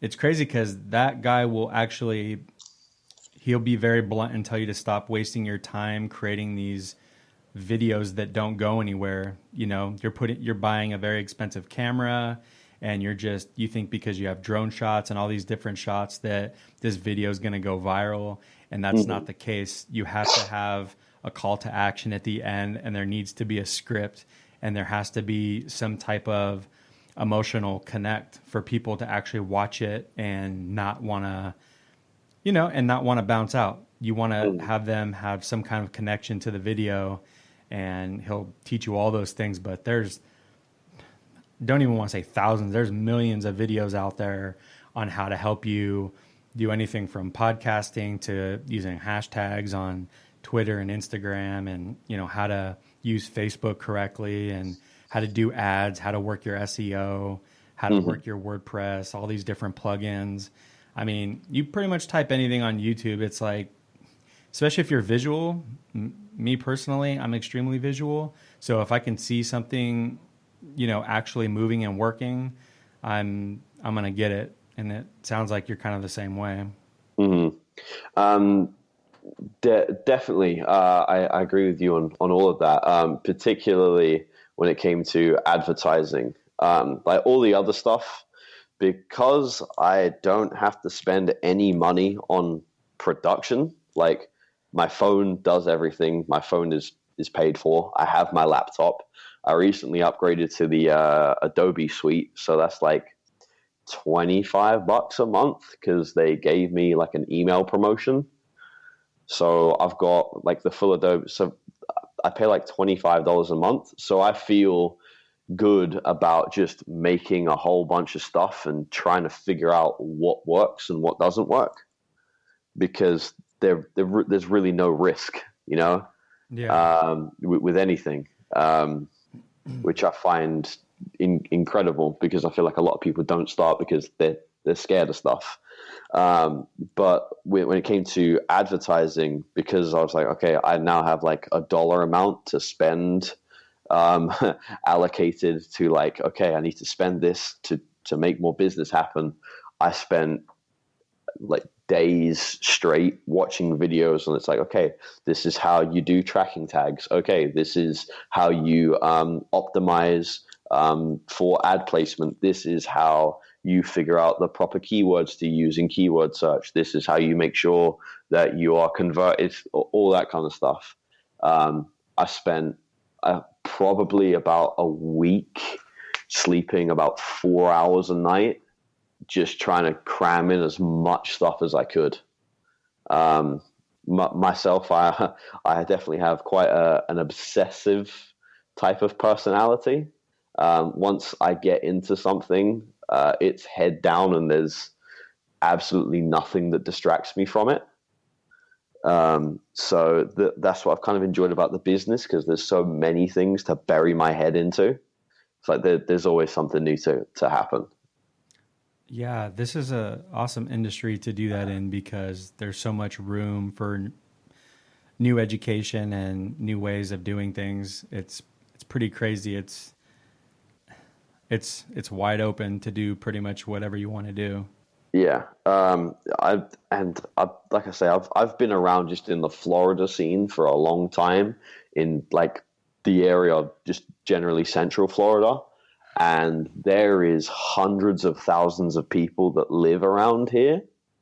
And I honestly can't say I know another pool guy or another pool company that's being involved in the community, like to the degree that I am. Like I'm very aggressive on what we're trying to do. I don't think I do enough. I think I need to do more and more and more. I think the company needs to do more and more and more. It now is definitely becoming a factor with my time, not having enough of it.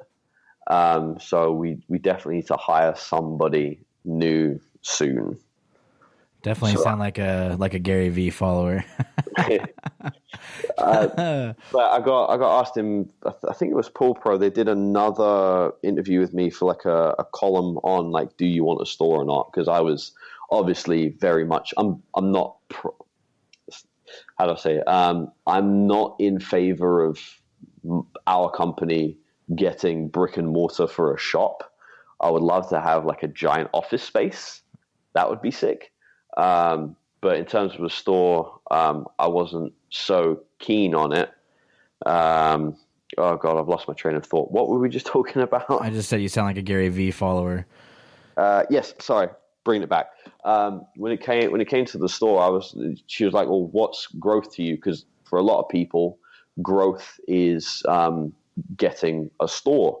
And like, well, for me, growth is hiring more people. You know, it's like the more vehicles we have, the more people that we have working with us.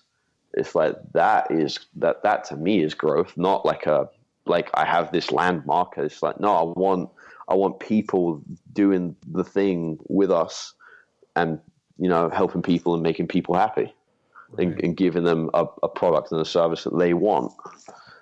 Yeah. So how do you balance that where you're working and doing a lot of the marketing stuff that you're doing? Do you find that to be a little bit difficult? For sure. You know, what's kind of helped lately is we've tried developing a schedule, particularly for filming. So we're trying to do a new series on YouTube and on our Facebook page where I sit down with Mike, who's my dad. So convenient, we live in the same house.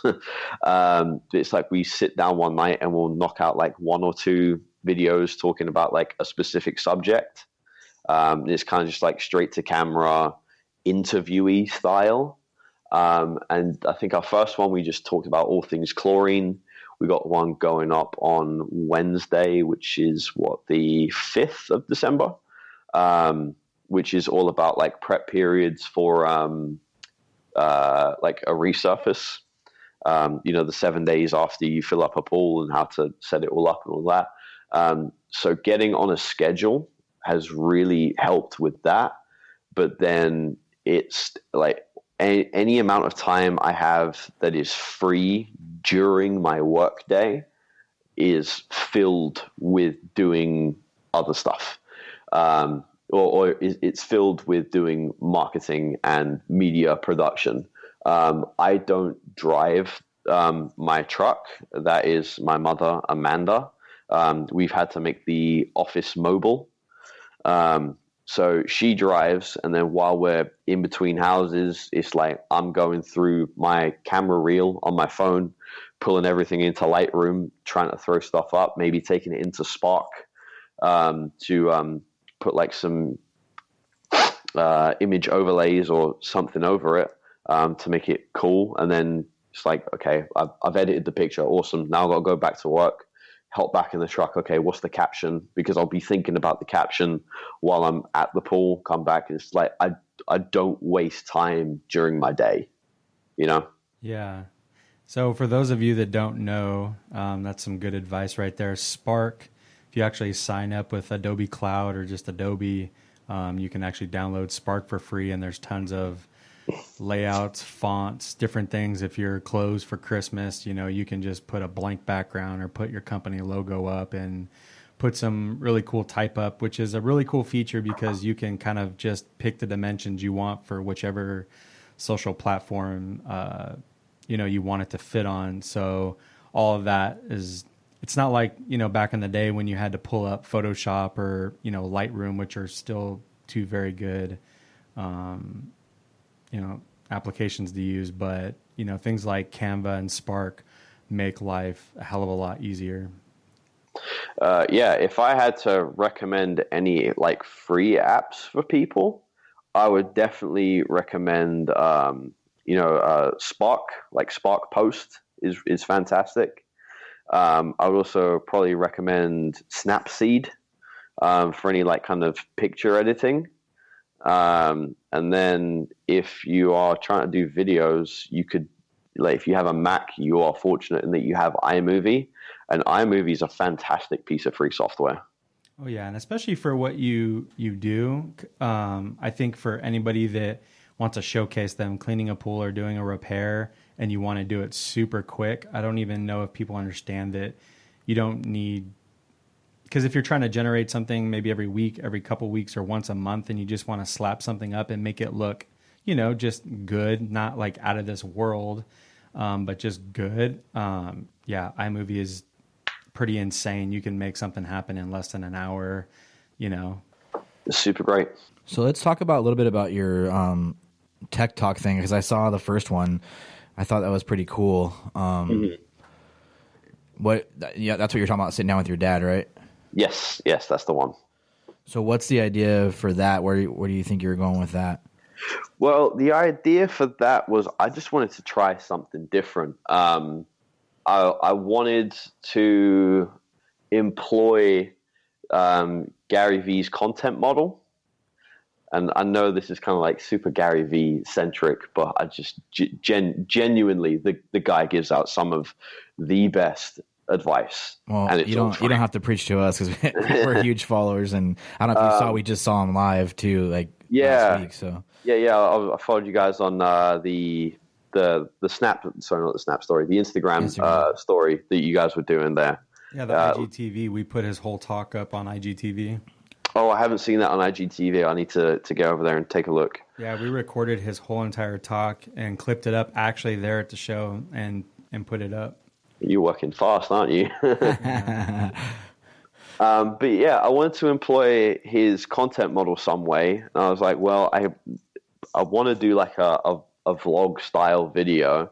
It's like, but where I'm at right now, it's just I can't afford to kind of be creative with it as much as I want it to be. And I want to get my dad involved more because he's the one that is the expert, you know. Everything I know because of him, and he still knows a whole lot more than me. So I wanted to get people to see him because he is the contractor.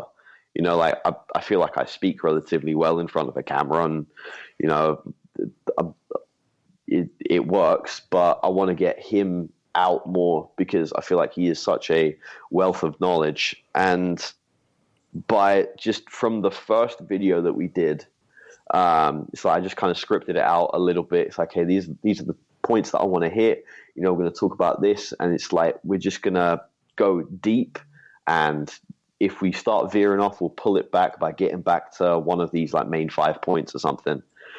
When I finished editing that video and chopping it down, because originally I think it was like 38 minutes.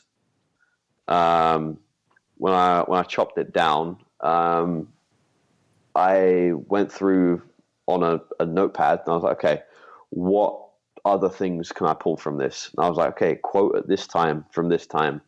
That's awesome. Yeah, let's take that and we can make a little clip and we can put that on like Instagram and Facebook and that'll bang. That'll be cool. So okay, we said something about this here. Let's make that into a blog post because we don't utilize our website's blog enough. In addition to that, we can also put that content on Medium. That would be cool. It would also condense, make a good caption for a picture about this that we talked about.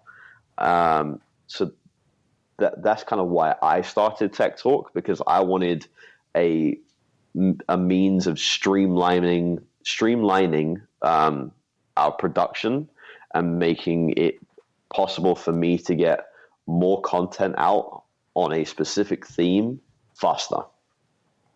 That's really cool. I think we kind of have the same mentality every time we go into anything, when we're recording or shooting photos or going to any events like, the Gary Vee thing. We're just always trying to think of ways that we can pull content and use it, and strip clips out of things and, hear different parts of the podcast as strips and posts and, cool stuff like that. So it's always, I've heard Gary talk about that too. He has a team that just does that, that goes to every event and just shoots and shoots and shoots, and they pull a lot of content from every event. You got to try to utilize everything to its fullest. Yeah, that content model, he made it as a stack on LinkedIn. I think it's LinkedIn Stacks. And it's like an 86-page deck that it's literally, okay, how do you make so much content, Gary Vee? Well, I make like an hour video, and then I put that out, and then I just slice it into like 100 different things for different mediums and put them out on everything. It's like, okay, yeah, sweet. I can do that. So yeah. I'm curious, James, back to the marketing, and it sounds like having to do the actual work in the field and combining like the editing and kind of just brainstorming your marketing efforts. Did it take any convincing with your parents that, this is a good idea and that, we need to have some type of plan to kind of reach our goals? Because obviously it sounds like you guys are all on the same page now. How did that look? Because I feel like there's a lot of people out there that think that they need to step up their marketing and social media game, but they just don't know how to approach it with either their leader, their boss, their manager, their parents. Because we've actually gotten that quite a bit, where it's like, how do I explain to my parents, the ROI in having a strong following on one of these platforms or having a lot of views on YouTube. So did that take any, kind of convincing? Very minor, I'll be completely honest with you. I'm very fortunate in that my parents think that I'm the best thing since sliced bread. My parents are fantastic. They are the two most supporting people that I know. And when I came to them with the idea and I was like, hey, like, we should do this, they were like, okay, like, I don't fully get it, but you seem to really know what you're talking about.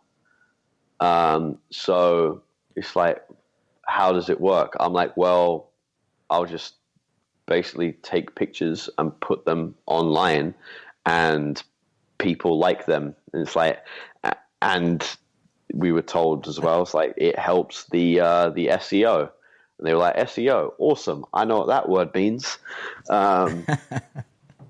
Explaining social media is really difficult. I'm glad that's gotten much easier, because explaining that even just, 2, 3, 4, 5 years ago, it just sounded like something, I don't know. You talk about it and just people would be like, oh, that's cute.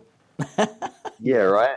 Oh, you need people to send you hearts and likes, and you know what I mean? Like it's just completely different now. People take it much more serious. Yeah.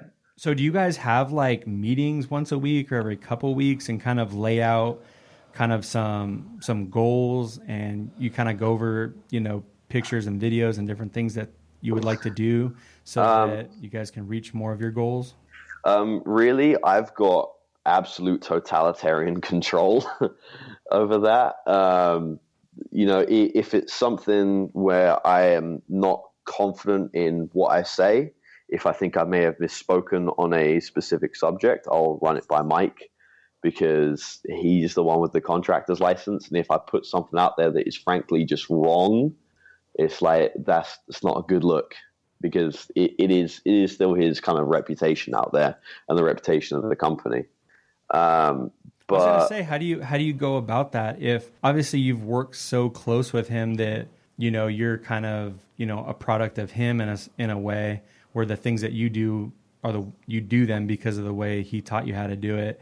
But sometimes with social media, you gotta get stuff up pretty quick.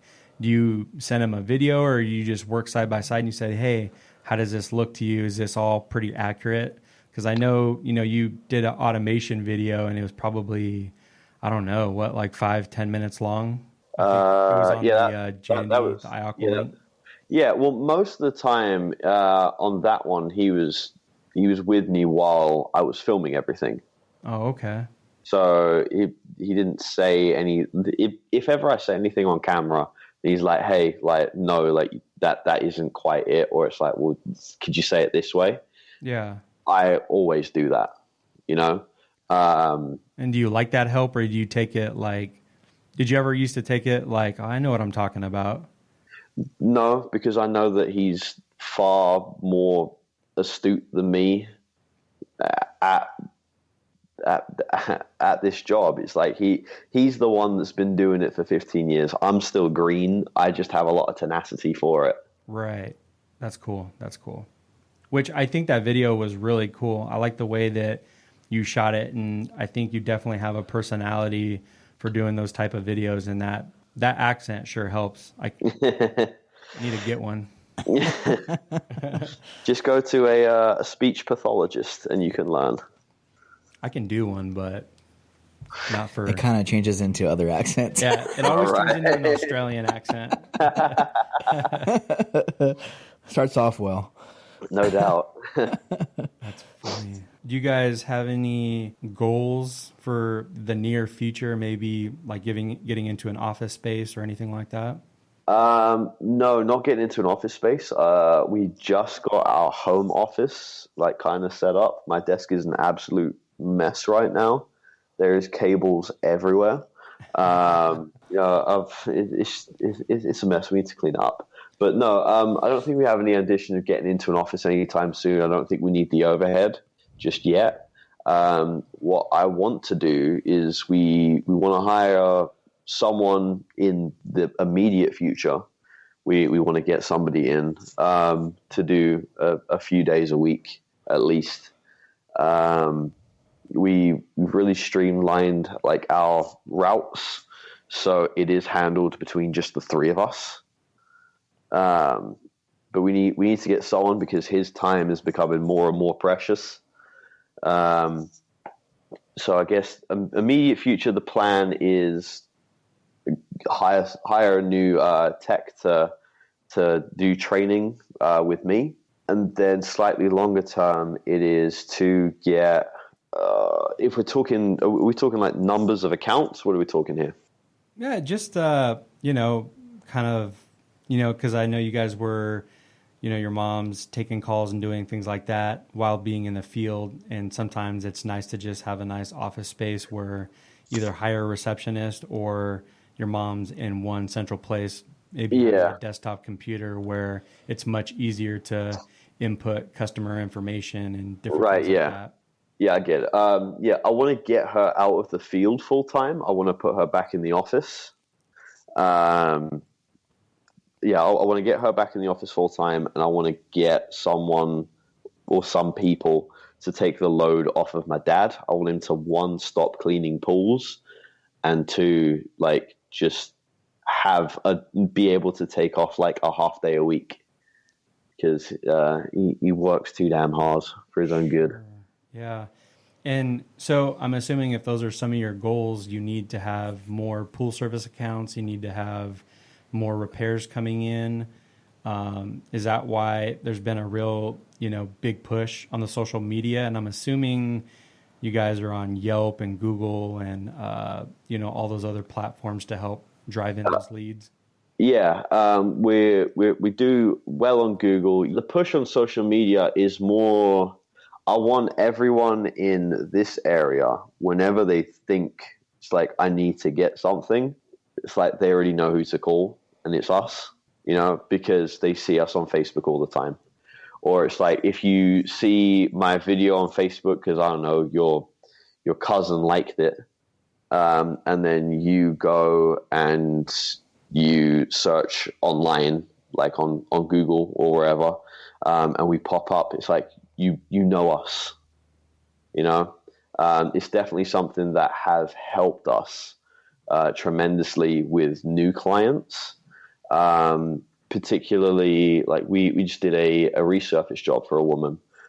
She's like, yeah, I went with you guys because you were recommended on a Facebook group that I'm in, and then I went to your Facebook page and you like had some videos and pictures and stuff up, and I liked the way you spoke, It's like, and it's like we show up at the house, and it's like, oh, hi, Mike. They already know who he is. Yeah, That's really cool. That's been one of my favorite things with Facebook, is people already knowing who we are before we show up. Yeah, that definitely helps out quite a bit when they have a good idea of what they're going to get. It's even better if it's what you see is what you get. You're the same person that you were on Facebook, YouTube, things like that the same person is showing up. Yeah. I try and be as genuine as possible and be as true to myself as possible. I don't try and edit myself to make myself funnier. In fact, most of the time I cut out the cringy jokes that I make. Oh, keep them in, man. Or you need to do bloopers. No, it's just it's how it is. So sometimes you make the joke, you stumble over the punchline, and you're just like, yeah, I'll just cut that one out. There's like, you think you have a super sick shot, and it's just like the background is just horrible because I don't know, there's a broken palm tree and something on fire and dogs running amok and all kinds of stuff. Oh yeah, that background noise is killer. Yeah, I definitely need to step up my game in terms of like sound. That's the thing that bugs me. Like, well, when we were trying to set this all up, and with the sound issues on my end, obviously, I've got the same thing with videos. I record in a very echoey space inside, so I'm doing all kinds of EQ magic to try and revive that. Yeah, and if you even have, you can get now DSLR cameras for like $300 to $500, and you just get like a $80 Rode mic, directional mic, which is what we have. Mm-hmm. You pop that bad boy on, flip it on, and just point it at the subject, and you really don't have to do much. Even in iMovie, it helps because when you hit that button for background noise, it helps out quite a bit, because usually when you hit the background noise, it still sounds a little echoey. But when you have a actual mic hooked up to the device, it helps out like an insane amount. It sounds really crisp. So noticed in watching other industry professionals is there's no real call to action on a lot of pictures and videos and things like that. You know what I mean? And the call to action should be, if you're, doing videos on remodels and things like that, you should tell people that there's a link in the bio that's taking you to the remodel section of your website. And when you go there, you can look at different surface types, tiles, and here's the contact information if you'd like to get a free quote, different things like that. And they make it relatively easy now, where you can set up campaigns in Google Analytics where you put in that URL so you can track that. If you call that your campaign for remodels, you can actually see that you can track what's working and what's not working So I think it's good for people to know that if you're going to put in the effort and time to edit and do different things, there needs to be some type of call to action so that, you can actually get a return on what you're doing. Yeah, absolutely. At the end of the day, you do still have to ask people for something. Jab, jab, right hook, man. I really need to read that book. Yeah, you do. Yeah, that's a good one for sure. At the end of the day, you have to put your best foot forward and utilize all the free tools out there and learn as much as you can and just be the best company you can possibly be. It takes time, but you have to have a plan, you have to have goals, and you have to stick to those things and pay close attention to what those goals are that you want and align accordingly, Mm-hmm. I think everybody, especially if you're progressive, you need to set a good example for a new generation coming in, or even people that might be struggling, with some things that you might be better at. I think it's important for us to not bottle up that knowledge, because you could ask us anything and, we'll tell you whatever you need to know if we can help. Because at the end of the day, not competition, it still takes a whole nother person to actually do the work. Anything that we say right now, you can go YouTube any of it and somebody can explain it much better. It takes a whole different other person to actually apply it to your business, because that requires you staying at the office until midnight, 2 a.m, and you're sacrificing your sleep and all that different type of stuff. And it just doesn't, if you think that you're holding back information because it's like, I don't want people to have that edge on me, man, if I tell somebody something and they apply it, I'm like, damn, good for you, because I knew what it takes to take it to that next level and actually put action behind it. Execution is definitely the hardest part. What was it? Glenn Ross, Alec Baldwin with ABC, A always B, B, C closing. It's like winners close, and if you don't close, you're a loser. It's super harsh, but it's like if you're going to start something, you have to finish it. If you get this idea and it's like, well, and you have all this information and then you don't do anything, it's like, well, what's the point in having it? Right. So it's like, in terms of like how we operate the business, it's like people, like for me, they aren't paying for, chlorine. They aren't paying for, the brush. What they're paying for is for them to not worry about anything. They want the peace of mind. They want to never have to think about what's going on and trust me implicitly that I know what I'm doing. And it's like, if I put out a whole bunch of information and people see me on the internet, it's like, wow, this guy knows what he's doing. I don't want to do this. You can do it, mate, because I'm busy doing my thing. Right. Yeah. And Greg's always kind of talked about with brothers when we in our business, and that what's the ultimate goal is, what do we really do is we keep pools blue and, for them to swim in, and that's what they want us to do. That's the simplistic way of saying it, but, and safe. And safe. And that's what they're paying for. They want it blue, they want it safe, and they want to swim in it. And so, that's how you break it down into the basics, and everything we do needs to go towards doing that. It can be complex, what it takes to make that happen, but at the end of the day, the goals are pretty simple. What a customer wants at the end of the day. Yeah. You might want something that's, cost and energy efficient, clean, clear, safe. Boom.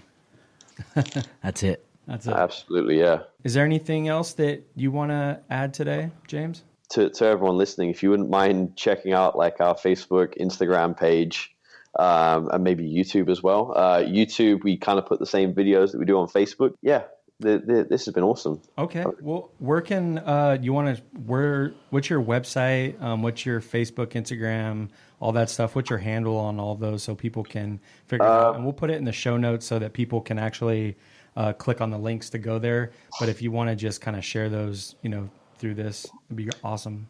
Yeah, no problem. On Facebook, Instagram, Twitter, YouTube, everything, we are Doc Dean's Pools. Super easy. And then the website is docdeanspools.com for anyone that wants to go there and check something out. Yeah, DOCDEANS Pools, POOLS. I hope people know how to spell that. I would hope so. Awesome. Well, we really appreciate you taking the time to record with us this morning. It's been an honor, and congrats once again on making the cover of Pool Pro magazine. Thank you. That was an insane honor for us, and we just really, we look forward to seeing more of what you're all doing. Thanks, man. We appreciate it. No problem. Thank you so much. Thank you guys so much for listening. We truly appreciate your time and your ear. It means the world to us that you guys take time out of your day to hang out with us in the Pool Chasers community. So we appreciate all of you. And if you have any questions, please email us at poolchasers.info@gmail.com. Please check out our Instagram, Facebook, Twitter, and YouTube pages. And check out the Facebook group as well if you have not already. It's been an insane value in there. I've seen so many cool conversations. Greg and I are so proud of you guys for all you're doing in there. So thank you for all the positivity. Also, if you guys are listening to the podcast, if you could take a picture or screenshot of it and share it on your social platforms, that way we can grow this community. That would be great. Tag us in it so we can say thank you as well. And if you got any pictures of you wearing the Pool Chasers mixer hats or any of the other swag, it would be awesome to see you guys in it. So take a picture, tag us, and we'll try to reshare it. Also, it would mean the world to us if you guys could go to Apple iTunes, leave a review and rating for the podcast. It really helps us there. So thank you again for your time, and we hope you enjoyed the episode. See you out there, Pool Chasers.